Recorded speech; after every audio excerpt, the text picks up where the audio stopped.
Good morning, everybody. I'm back. This is a marvelous.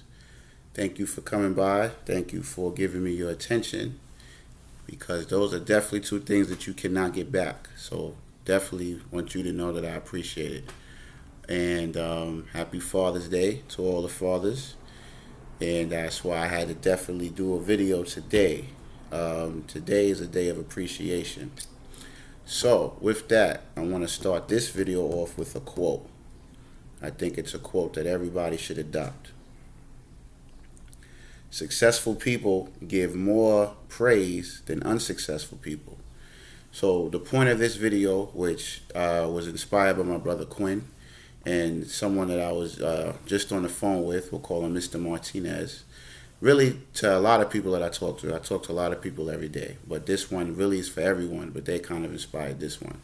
And that's the importance of showing others appreciation just randomly and in general, and also giving them praise. I know praise is a strong word we normally associate with, God or a higher force, but in whatever beliefs you have, in some respects, we're all that. Whenever you create something out of nothing, that's a godlike attribute. Whenever you make something happen out of a difficulty or make something happen on a regular basis, that's a godlike attribute. So praise, I definitely think is a word that we need to use because for the most part, everybody needs to get familiar with seeing themselves in a high regard and without blinding themselves due to excessive arrogance. So successful people give more praise and recognition than unsuccessful people. And this is important because constantly we interact with people and we don't congratulate people just in general, like life has a lot of difficulty to it. So it's very rare that you see people just uplift someone just because. If people are in your circle or they're in your family, obviously being close to people, there's a lot of different dynamics that go on. So in our day to day, we constantly forget to just slow down and recognize other people. And I think that's something that's very necessary. It's very necessary too if you have trials and tribulations because helping someone else in their day just by talking to them and making sure they're good has a certain healing quality to it. You know what I mean? The best way to heal yourself is by healing others. And you heal others by giving them props, giving them praise, giving them congratulations. Yo, I appreciate you. I see what you're doing. Keep it up. Because that's something that we're missing, with all the chaos and all the news that goes on and just surviving. We don't even have time to do that for ourselves, which is also an issue. So I think that that's something that we definitely need to adopt, is giving praise to other people and just showing congratulations. Because in doing that, you are actually, see, the best way to feel better a lot of times is to actually see yourself in other people. You know what I mean? When you could see the negativity in you and you recognize it in someone else, as soon as you recognize it and identify it, you are in a position of a high position because the fact that you see what's going on allows you to identify it and maybe point it out to someone else that could not identify it for themselves. So in doing that, you are actually helping that person slow down and helping that person see a part of them that they might need to see in order to go to the next level or push forward through whatever trial and tribulation that they have. And that's why it's important. And a lot of times you might be going through hardship because you haven't done that. You have not uplifted someone else or uplifted people or actually given them praise just because you're so consumed with what you're doing. And it took me a while to realize that constant consumption in what you're doing above all else is a form of self-centeredness, which is okay. Sometimes being self-centered is good. With everything, there's a positive and negative. Once you separate the positive and negative of things, you start to get out of the context of right and wrong, good and evil, because those are moral judgments. In all bad, there's good. In all good, there's bad. It's just up to you to separate it and slice it into what's what. And that's also crucial. So I think that's something that definitely needs to be done. And now there's a slippery slope to that because that goes into helping other people. But help has rules. There's 5 help rules, and I won't get too much detail into it. But sometimes we get burned by helping people, because our hearts lead, which is fine. Sometimes your heart just has to lead. Voice tells you to help, and you help. But there are times when you have to apply the help rules. There's 5 help rules. Someone approaches you for help. Sometimes you have to apply these rules. They call it VIRGO. VIRGO deals with help and assistance and service. So the help rules are: number one is, am I qualified to even assist you in what you're asking me to do? Someone asks you for help. You have to ask yourself and be honest: am I qualified to even help you? That's something you need to identify before you say yes or no. Because if you say yes just out of your heart, and then you're not qualified, what can do that can burn you and burn them, because they're doing a bit depending on you and put the full responsibility on you to help them. But because you couldn't do it, they might turn on you and get disappointed, which is crucial. So you need to look at that. Are you qualified to help? That's the first rule of help. Then Virgos are good at that. Virgos deal with that. Won't get too much into the Virgo nature, but I had to highlight this because nothing is absolute. I used to, but I don't think there's anything that absolute, because change is something that always happens. Number 2 is, if I decide to help you and I'm qualified to help you, will you cooperate with me? Because sometimes people ask you for help, and you start the process of helping them, and they get in your way. They sabotage you. They tell you how you should help them. They don't do what you tell them they need to do in order for you to help them, and they kind of sabotage the process, and then that causes friction. So you need to make that clear. If I'm going to help you, you need to not get in my way and let me do what I do, because you did come to me in order to help you. So that's important. And I'm going to tie all of this in to, showing appreciation and love to others, because this is the kind of things that people don't think about when they do help people, and they get burned, and then they say, oh, this is why I don't help people. So this also gives discernment on when to put the brakes on being too compassionate, because compassion without resources is dangerous. Anytime you're compassionate and you show help in heart, a lot of times, like I said before, you hear people say, oh, I always help people and I get burned. So compassion without resources is dangerous.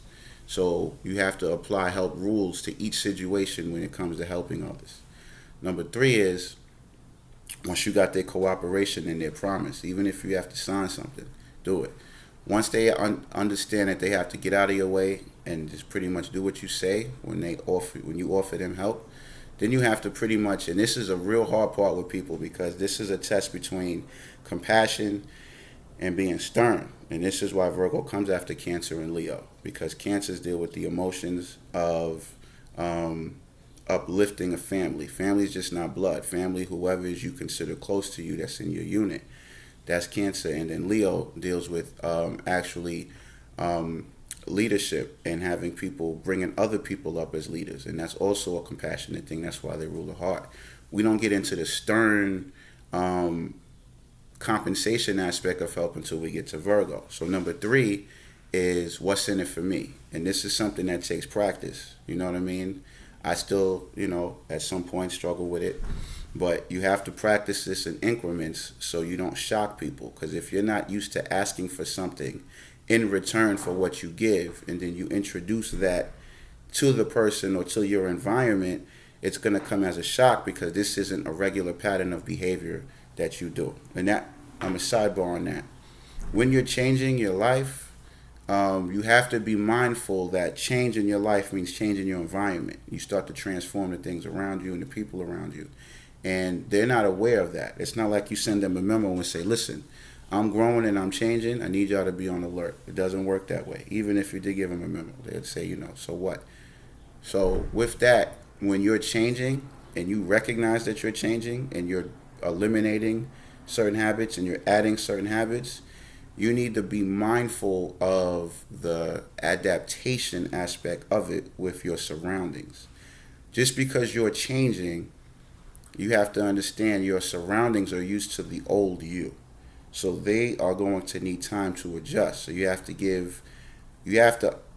that there's going to be a certain amount of pushback, a certain amount of friction, and a certain amount of opposition if it's not conducive and to what they're used to, and if it's unfamiliar to what you've been showing them.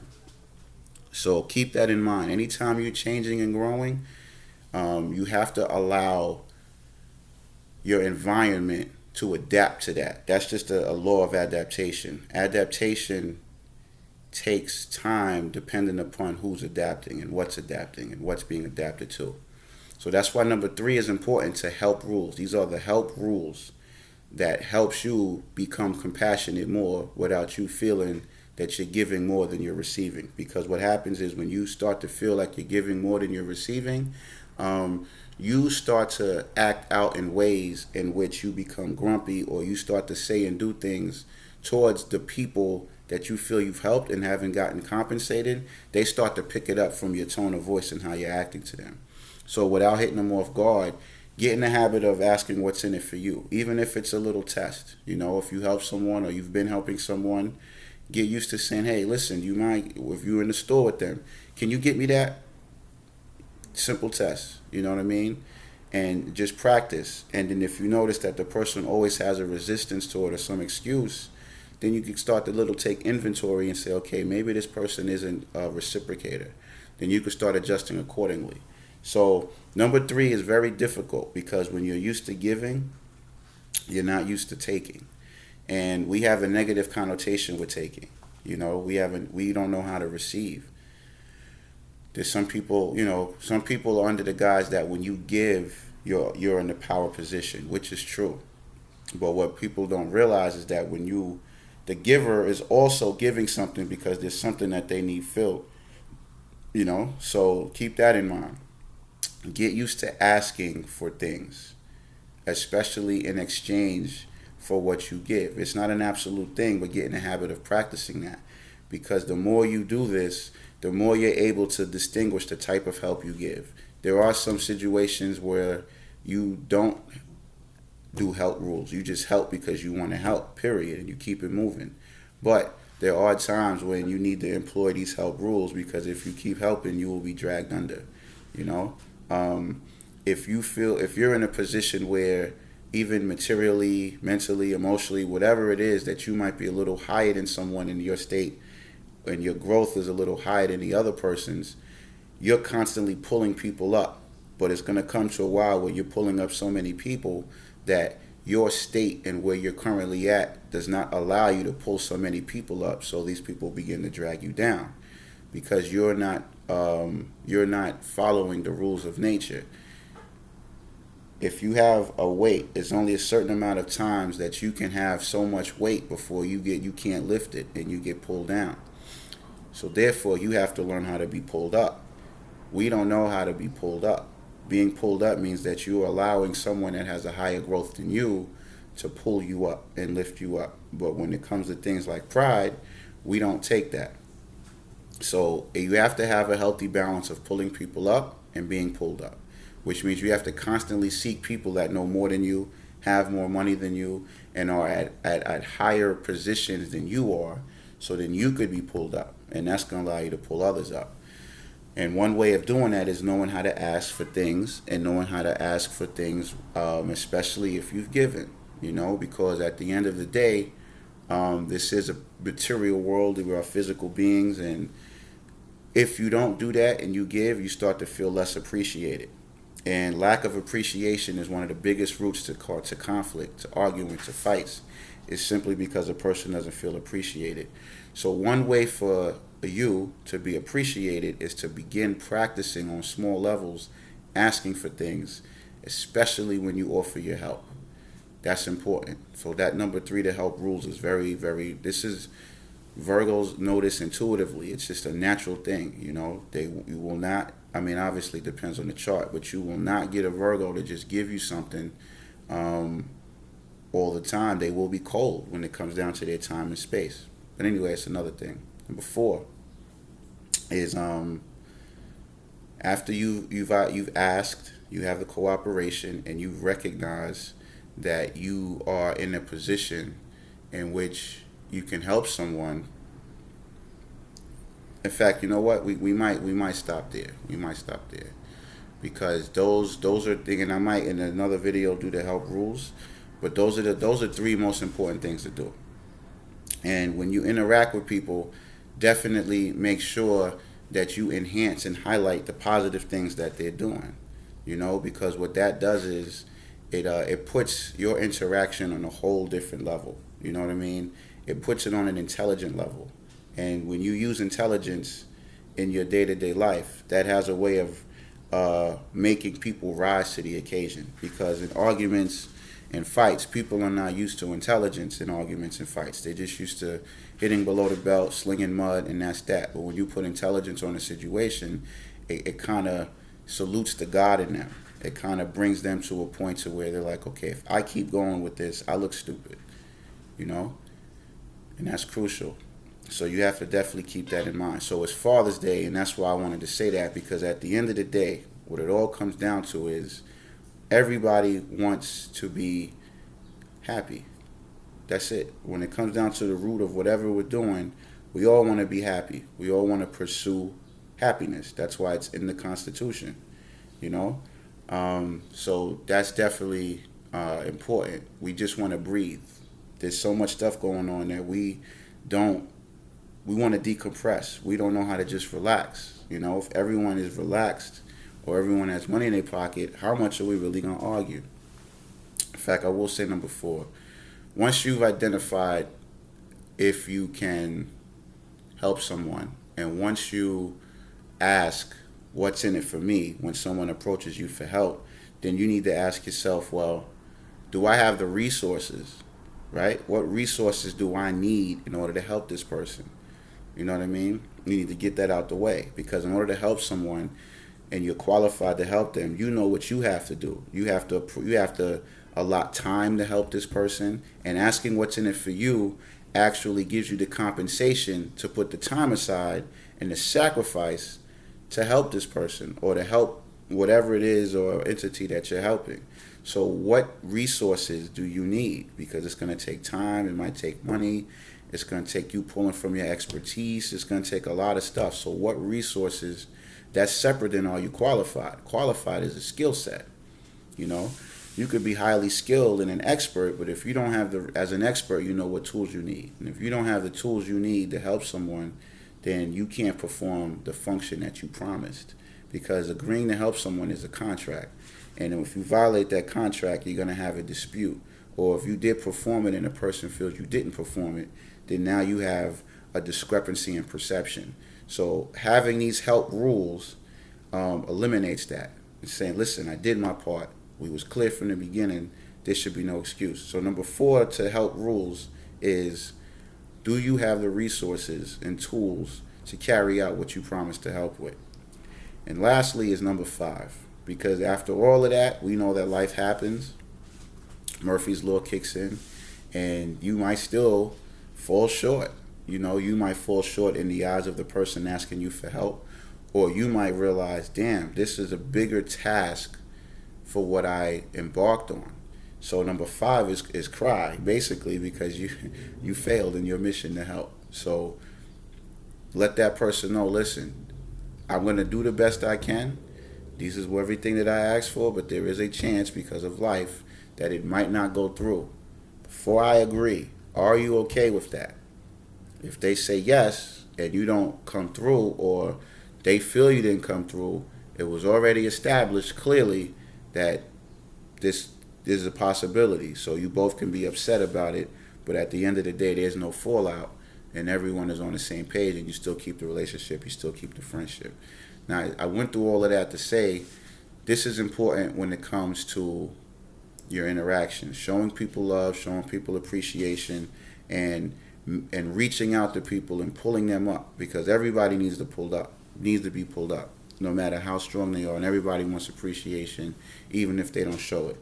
So on this Father's Day, I had to do this video, basically because that needs to happen more often. We need to do more random acts of I don't want to say random acts of kindness, but we need to do more random acts of appreciation, you know? So using the help rules, complimenting others, giving others praise, and recognizing their accomplishments and telling them, recognizing their success on a day-to-day is something that will lift you up, and it will actually help you accomplish better. And that's also part of the morning rituals, and that's a daily ritual actually.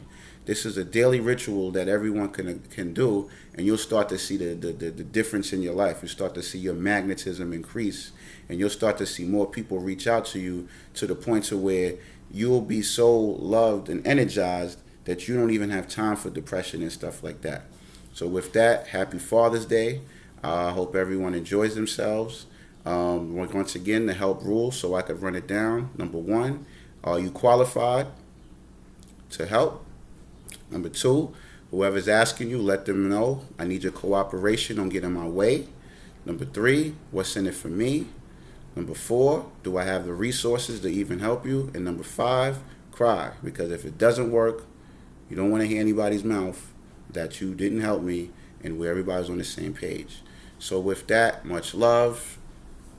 Happy Father's Day. And show praise to others. Successful people give more praise and recognition than unsuccessful people. And that's that. Peace.